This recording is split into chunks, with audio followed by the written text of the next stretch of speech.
Wolf stove keeps clicking, easy fix.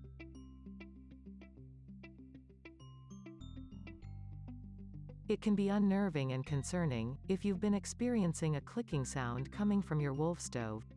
Learn more about troubleshooting a clicking noise in your stove and what steps you can take to restore its proper functioning.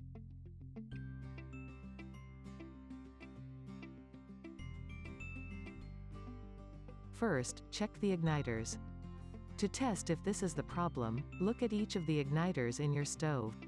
If you see any cracks or damages, you'll need to replace them before the clicking stops. Next, check the switches.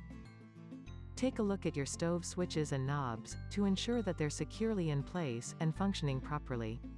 You'll need to tighten them up, or replace the switch entirely. Lastly, check the wiring. Turn on the burners, and if you hear a buzzing sound, it's likely caused by a bad wiring connection.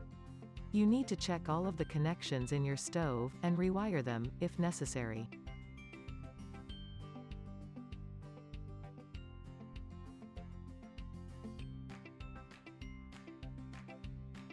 Contact Wolf Repair Expert, or check out our website for help. We can provide the best solution for your needs. Subscribe for more service explanations.